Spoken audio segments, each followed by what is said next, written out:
Yo.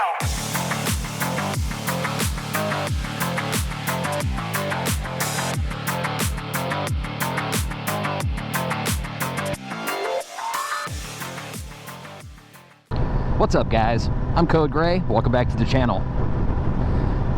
So I am out at the appropriate time, on the appropriate day, on the appropriate bike for what I intend to do today. What am I on about? Well, we'll get back to that. As you can see, I need gas again. Akane is a thirsty girl. She's a whole lot thirstier than my 650. That's alright though, we're not worried about gas mileage.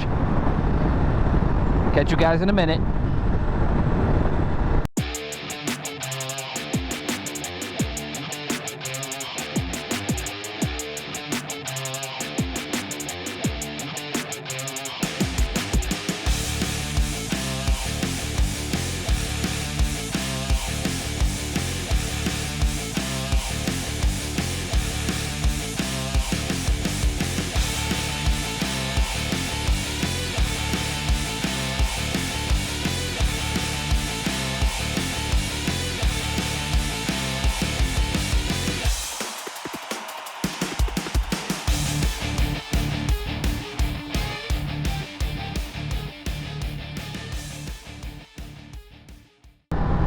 Alright, so what do I mean I'm on the appropriate bike for its intended use?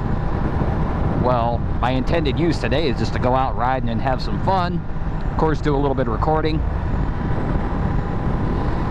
But I would say the bike that I'm currently on is appropriate for 80–85% of the roads here in the US. Most of them are wide, decently paved anyway. Not all of them, of course, but decently paved.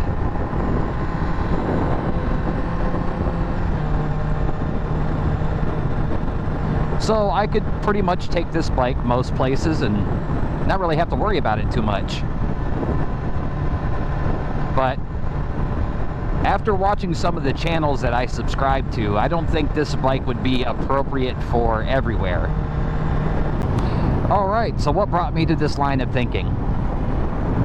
Well, there's 6 channels I'm going to mention that I watch pretty much on the regular. All these channels are based in England. I mentioned a couple before, but we're going to mention them again because that's how I do it. Okay, so the channels I mentioned are these in no particular order. We've got Exeter Rider, WestonSuperMotoVlogs, Saddlebag 73, EpicAdam Motovlogs, Hippo-Drones, and NooBiker. Now all of these guys are in England. They all live in basically different parts of England. But if you start watching their channels, and you should, they're all good. If you start watching their channels, you're going to see that they all have one thing in common. Look at some tiny roads over there in England. I mean, tiny roads. I mean, some of these roads are so small that here in the US, we would consider them sidewalks. That's how small they are. They're so small that it's basically difficult for a car to go down one of these roads. And if a car and a motorcycle are going the opposite direction and meet, the motorcycle has to pull over to the side of the road to let the car squeeze by. Now, not only do they have a lot of these very small roads over there, they have what they call green lanes. Now, I'm not British, but to my understanding, a green lane is basically a dirt road that's not kept up with by the county or wherever, because there's still grass and stuff growing in it. So hence green lane. Correct me if I'm wrong. Now, as much as I enjoy riding this motorcycle, and honestly, I really enjoy riding this motorcycle, I have to admit that this bike probably wouldn't be the appropriate bike for the single lane roads over there. And obviously I'm not going to be doing any green laning on it or anything like that, but man, I think I would just be nervous going down those single lane roads at anything over 15 miles per hour, 20 miles per hour, expecting oncoming traffic with no room on either side. Props to you guys that do it all the time.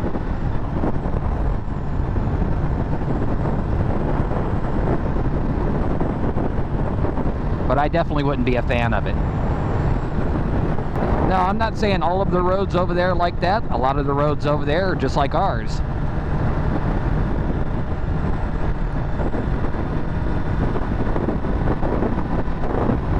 But those are more freeways from what I see. So what you'll notice, if you watch these guys, or if you're going to start watching these guys, is that a lot of the bikes that they use over there are smaller CC bikes.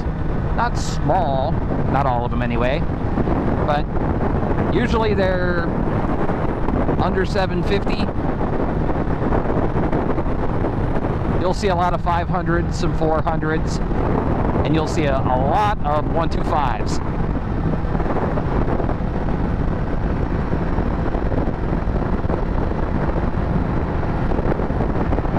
Which, if I'm correct, that's the bikes that they have to learn on over there. I don't think they have much of a choice in the matter. So you're going to see a lot of those over there anyway. But I think a 100 or a 125 or a 300, 500, 750s, all those bikes I think would be just fine for a lot of those single lane roads. You'd have a lot of fun on the small bikes on those small roads. Yeah, I think a lot of the guys that I'm talking about, they choose the appropriate bike for the areas that they ride in.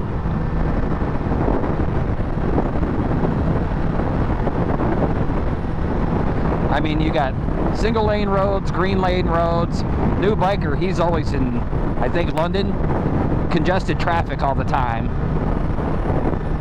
Now, on the other side of that spectrum, some of the bikes they ride over there wouldn't be appropriate over here. 95% of them would be, but 125s, yes, I think if you lived in the city. But other than that, if you try to get a 125 out on our highways, you're probably going to get ran over or cussed out a whole lot. Now, a 300 you'd be alright with on a lot of our back roads.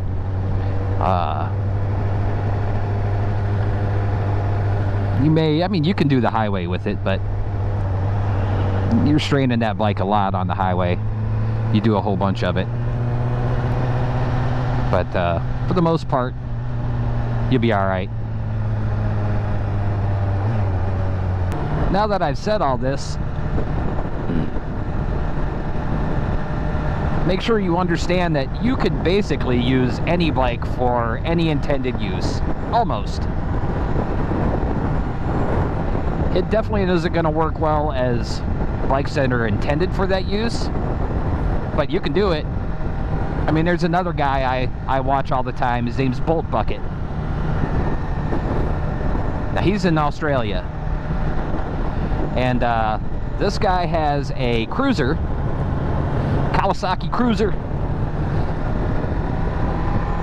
that he likes to ride on the beach all the time.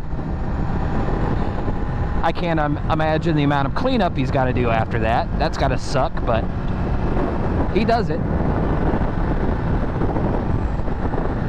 One of his most recent videos shows him do it, so make sure you go check that one out. So why bring up all this appropriate bike stuff?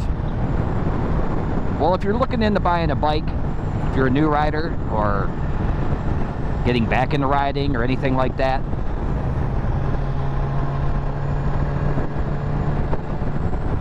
maybe the bike you really want isn't appropriate for the area that you live in.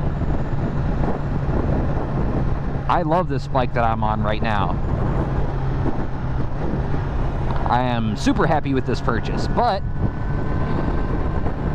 if I lived in an area that was single lane roads or green lanes over in England, or even if I lived on a lot of dirt roads here in the US. I can't say my choice of bike would have been this one. I really wanted this one, but if I had to travel miles on a dirt road before I got out to a paved highway or a paved back road or anything like that,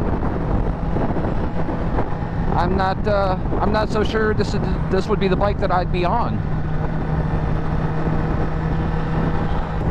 Yeah, it's just my little tidbit of something to keep in mind if you're looking to buy another bike or looking to buy your first bike.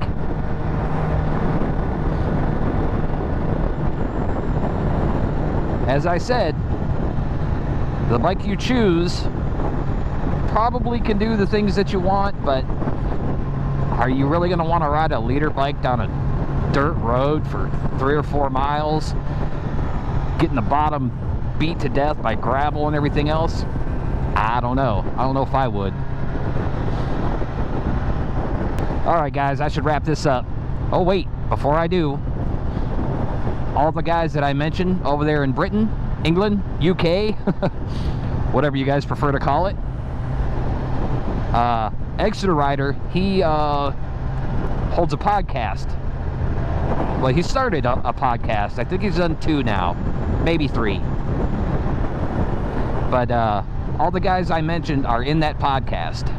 Good stuff. Make sure you go to his channel and check it out. Alright guys, I'm going to wrap it up this time. I'm Code Gray. I'll catch you guys in the next one. Windy day, windy day. Oh yeah, very windy.